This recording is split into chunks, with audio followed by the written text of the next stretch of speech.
She stood there with trembling hands, clutching her last $10.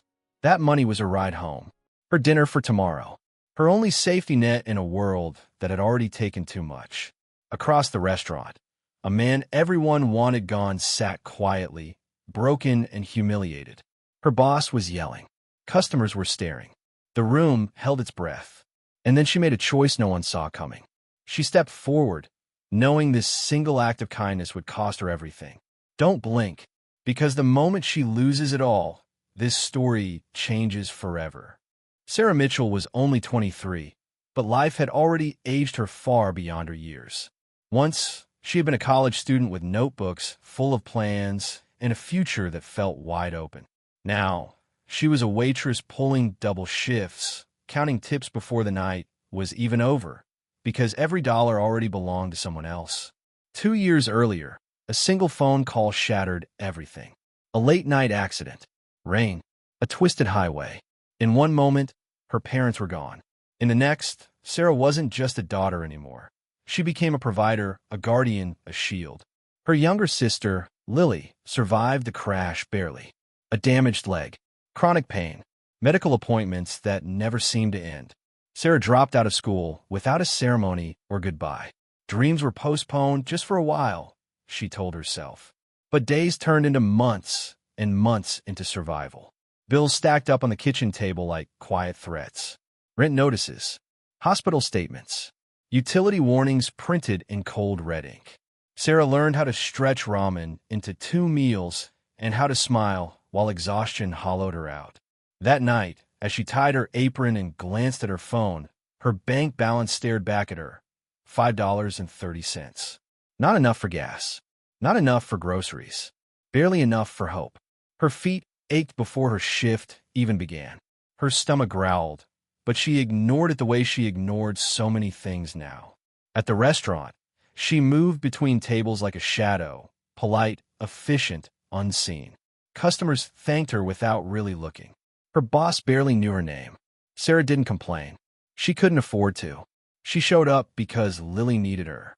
Because quitting wasn't an option. Because sometimes just surviving had to be enough.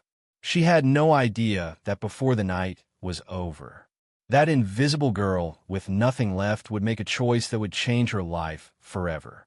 Then the door opened. A cold gust of rain swept through the restaurant, followed by a man who looked like he had been fighting the storm for miles and losing. He was old, maybe late 60s or more, his shoulders hunched, his coat soaked through and fraying at the cuffs. Water dripped from his hair onto the floor as he paused just inside the doorway, unsure if he was even welcome. The chatter in the restaurant softened. A few customers glanced up, then quickly away. Someone near the window sighed in annoyance. Sarah noticed him immediately. He didn't have an umbrella. His hands were shaking, not just from the cold, but from something deeper. And his eyes, they carried the tired weight of a man who had learned not to expect kindness. Before Sarah could move, her manager spotted him. His jaw tightened. His voice dropped into that sharp, irritated tone she knew too well. "Great," he muttered. "Just what we need." The manager walked over, blocking the man before he could take another step. "We're almost full," he snapped, though half the tables were empty. "You can sit in the back by the restroom. And don't order anything you can't pay for." The man nodded slowly, embarrassed. "I just need somewhere warm for a few minutes," he said quietly. "I'll order if I can." "If you can't pay," the manager added loudly, making sure everyone heard, "we call the police." "Understood." A few customers shifted uncomfortably. Others pretended not to notice. Sarah felt something twist in her chest. She watched the man shuffle toward the back corner, the worst seat in the restaurant, the one no one wanted. His coat clung to him like a second skin. He sat carefully, as if trying to take up as little space in the world as possible. Sarah stood frozen for a moment, her tray heavy in her hands. She thought about Lily at home, about the $5.30 in her account, about how easy it would be to just do her job and walk away. But then the man coughed, deep, rough, the kind that echoed with loneliness. And Sarah made a decision before fear could stop her. She walked straight past the back table. Instead, she pulled out a chair near the window, one of the warmest spots in the restaurant, where the heater worked best and the lights softened everything it touched. "Sir," she said gently, "please sit here." The man looked up, startled. "Oh, I don't want to cause trouble," he said quickly. "You're not," Sarah replied, smiling. "I promise." Her manager shot her a warning look from across the room, but she ignored it. She helped the man to the seat, brought him a clean towel, and returned moments later with a steaming bowl of soup, one of the house specials. "I didn't order this," the man said, panic flickering across his face. "I know," Sarah answered softly. "It's on me." He stared at the soup as if it might disappear. "Miss, I don't think I can afford." "Please," she said, lowering her voice. "Just warm up." She placed the bowl in front of him, along with a piece of fresh bread. The aroma filled the air, and for the first time since he'd entered, the man's hands stopped shaking. He took one spoonful, then another. Tears welled up in his eyes, though he tried to hide them by staring down at the bowl. "I haven't had a hot meal in 2 days," he whispered. Sarah felt her throat tighten. She turned away before he could see her own eyes glisten. In the kitchen, her manager cornered her. "Are you crazy?" he hissed. "You think we're a charity?" "I'll pay for it," Sarah said. "Out of my tips. You barely make enough as it is." "I know," she replied quietly. "But he's hungry." The manager scoffed. "You're going to regret this." Maybe she would. As she refilled the man's water, she noticed the way he ate. Not greedily, not desperately, but with gratitude, like every bite mattered. When he finished, he folded the napkin carefully and placed it beside the bowl. "Thank you," he said, standing slowly. "You didn't have to see me tonight. Most people don't." Sarah smiled. "I'm glad I did." The man reached into his pocket, pulling out a few crumpled bills and some coins. He counted them carefully, then looked up, ashamed. "It's not enough," he said. Sarah gently pushed his hand back. "It's okay." He hesitated, then nodded, his voice thick. "One day," he said softly, "the world will pay you back for this." Sarah watched him walk out into the rain, disappearing into the darkness. She had no idea who he really was. All she knew was that she had just spent her last dollars on a stranger. And tomorrow, everything would change. The moment the check hit the table, the air changed.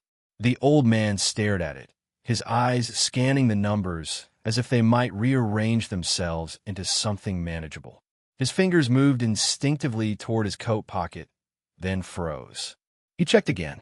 Left pocket, right pocket, inside pocket. Empty. Color drained from his face. I had it earlier," he murmured, his voice barely audible. He stood up too quickly, panic rushing through him. "I must have dropped it in the rain. Please, just give me a minute. I'll find it." The manager noticed instantly. His chair scraped loudly against the floor as he stood. "What did I say?" he barked, loud enough for half the restaurant to hear. "I knew this would happen." Customers turned to watch now. Forks paused midair. Whispers spread.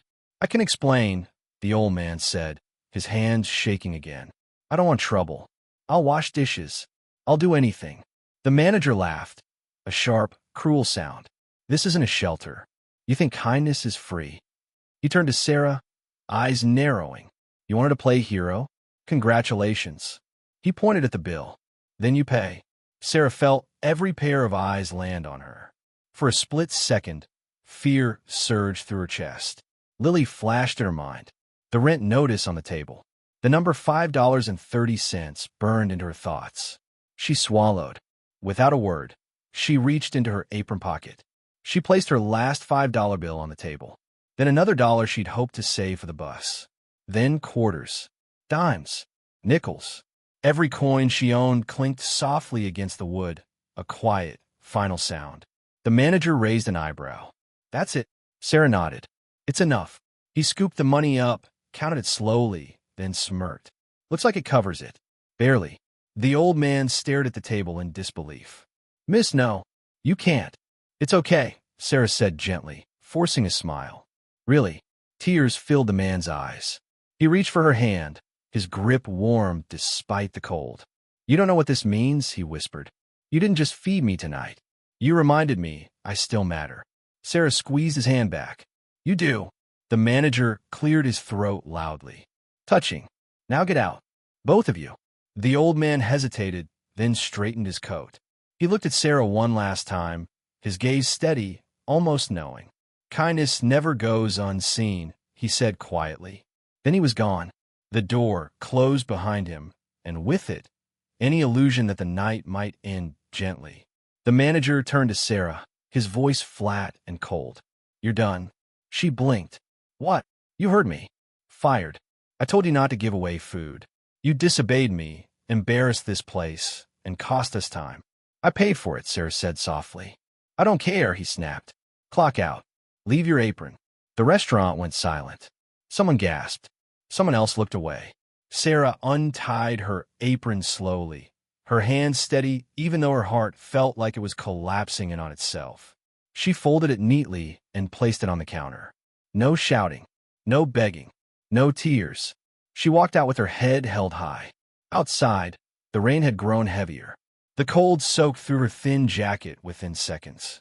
Streetlights blurred as water filled her eyes, but she refused to cry. Not yet. She walked, past bus stops she couldn't afford, past stores glowing with warmth and laughter, past people who had no idea her life had just cracked wide open. Her phone buzzed. A message from her landlord. "Rent is overdue." Another from the hospital portal. "Payment reminder." Sarah stopped under a flickering streetlight and let the rain fall freely now. She was jobless, hungry, terrified, and yet something strange stirred beneath the fear. She thought about the way the old man's hands had stopped shaking when he held the soup, about the way his eyes filled with tears, not from shame, but relief. She wrapped her arms around herself and whispered into the rain, "I'd do it again." When she finally reached her small apartment, Lily was asleep on the couch, textbooks spread around her. Sarah tucked a blanket around her sister and kissed her forehead. "I'll figure it out," she whispered. "I always do." She didn't know how. She didn't know when. But she knew who she was. And somewhere across the city, a man soaked in rain was already making a phone call that would shake her world. Because the price Sarah paid that night wasn't the end of her story. It was the beginning. The rain had stopped by morning, leaving the streets slick and glistening like spilled silver. But somewhere across town, the man Sarah had helped the night before was anything but ordinary.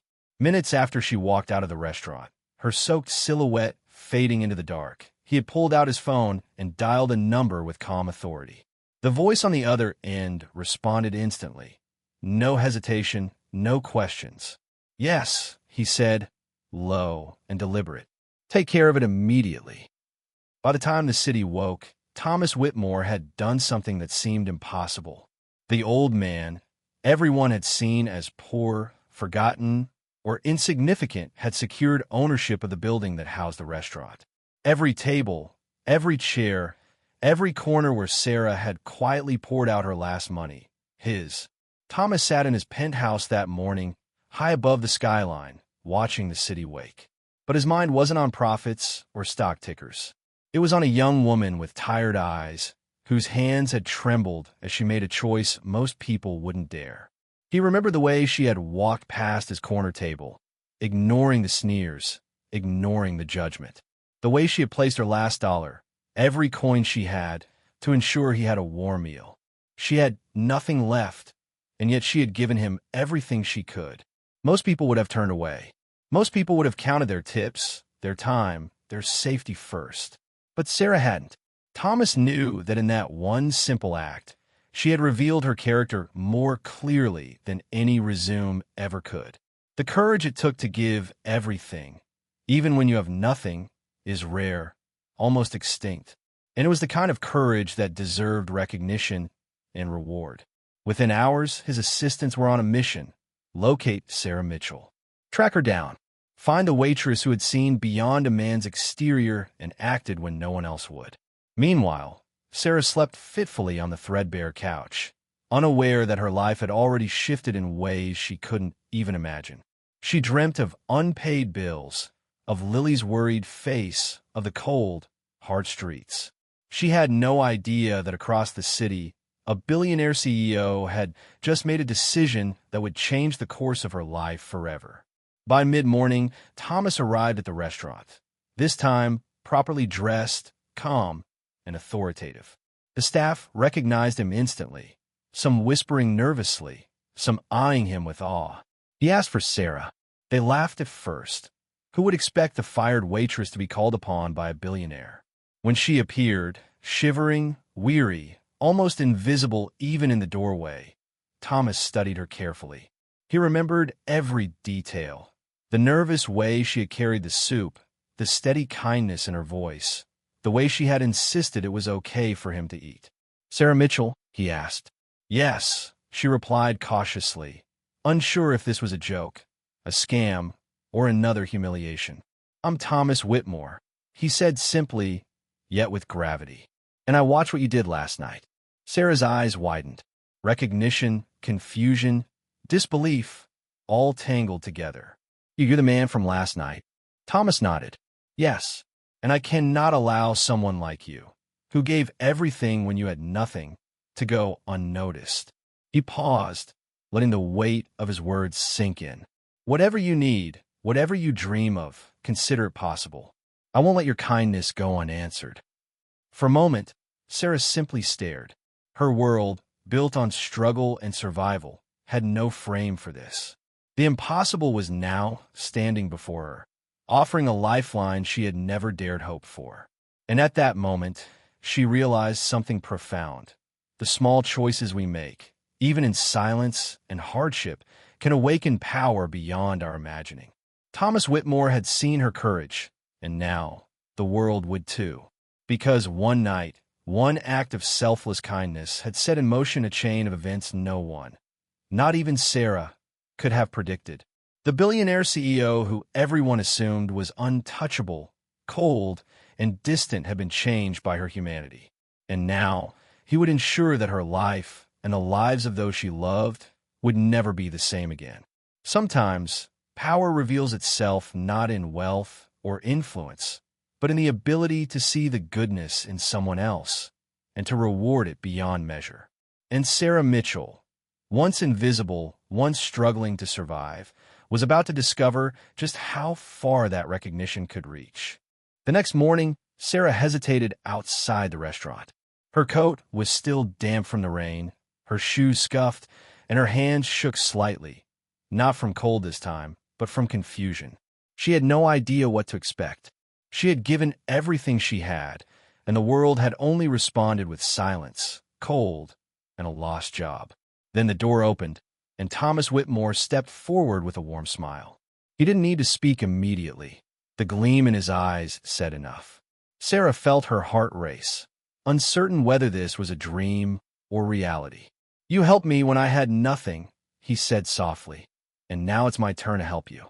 Sarah blinked, unsure what to say. But before she could respond, assistants stepped forward with documents, envelopes, and confirmations that made her hands tremble. Her sister's medical bills, once an impossible weight on her shoulders, had been fully paid. Lily's surgery was scheduled and funded.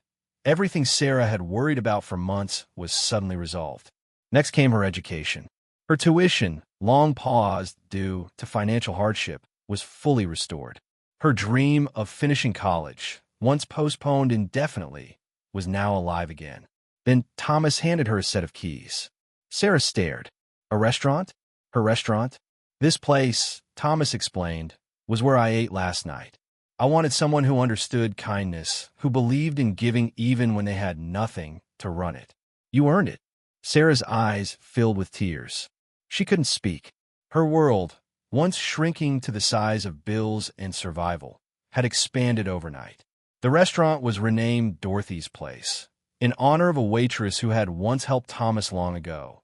Another reminder that small acts of kindness ripple through time, touching lives in ways no one can predict. And Sarah made one rule immediately. One table inside would always be free for anyone who needed warmth, a meal, or hope. No questions asked, because she remembered the feeling of being invisible, struggling, and desperate, and she knew what a simple act could do. Standing in the sunlit dining room, Sarah finally allowed herself to breathe. The fear, the hunger, the worry, it was gone, replaced with possibility, love, and opportunity. She looked at her sister, who now smiled brightly, and then at Thomas, whose quiet respect filled the room. That single night of courage, of giving everything she had multiplied far beyond what Sarah could have imagined. Not just bills or keys, but life itself. Sometimes, kindness doesn't just return. It grows, spreading in ways that change futures, heal wounds, and build bridges between hearts. And for Sarah Mitchell, the waitress who had nothing, the world had finally given back everything she deserved. Her story was no longer about survival. It was about hope. It was about the extraordinary power of ordinary goodness, and the way a single, selfless act can change the world, one life at a time. Sarah didn't know she was helping a billionaire. She thought she was helping a man in need. And that's why it mattered. Because real kindness isn't about who someone is. It's about who you choose to be, even when it costs you. One $5 bill became a legacy. One decision changed countless lives. So the question isn't what did Sarah gain? It's this. What would you do with your last $5?